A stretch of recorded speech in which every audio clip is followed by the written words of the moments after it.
Вече точно една година се опитваме да виждаме града, който ни е отгледал от непопулярния вид. В утването из моделите на живеене нашия поглед ни показва пътя към много истории, лудостта на съдбата, такава каквато вече определям, непредсказуема и често коварна. Година, през която благодарение на вас, нашите читатели, днес гордо споделяме, че успяхме трикратно да увеличим пилотния си тираж и да правим онова, което искаме – да се срещаме в хартията. Година, в която създавахме безценни приятелства и в която се научихме на толкова много.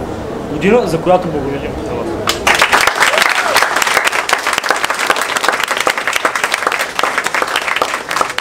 Трябва да ви кажа, че напоследък вече много бели страни от нашата военна историография се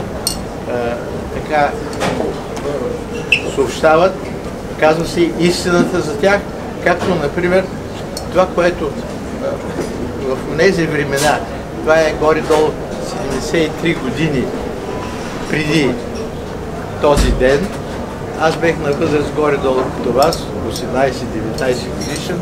Тогава Константин Муравиев на 2 септември 1944 година дойде правителството на Константин Муравиев и той се помъчи да направи нещо срещу изпасяване на България от насилническия болшевизъм, защото на 5 септември Съветския съюз обяви война на България. И на 5 септември Константин Муравиев заповядва на 9-ти полк от околните села да се събере, да се дислоцира на линията Гюешево, Деве-Баир и по този начин да спре настъплението на немските части, които имаха задача да помогнат на всички тези части, които са в Гърция, частите Егея, да се изтеглят по Вардара. А за това им трябваше време. Това време те искаха да правят, като прекъснат настъплението на войски срещу тях по това направление Куманово-Скопие. И именно операцията Деве-Баир, за която почти не се говореше до сега, от 8 до 14 септември с 4 големи атаки от страна на 672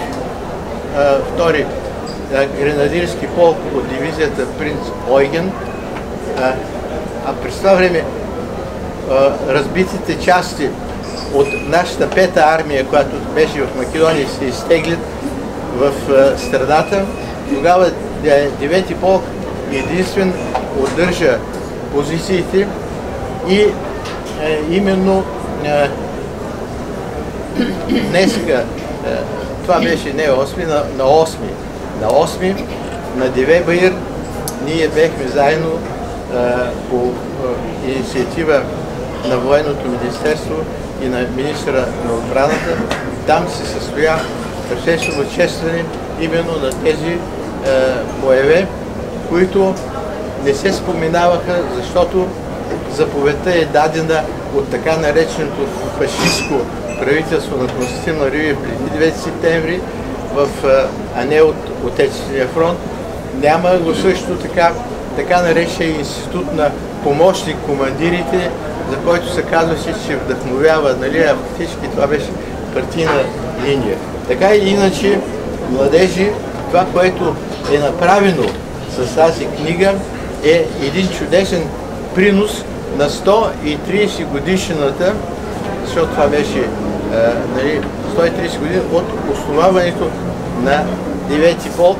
И аз благодаря на всички вас и смятам, че тази инициатива представя едно възраждане на спомените за ценностите на град Пловдив. Благодаря ви много.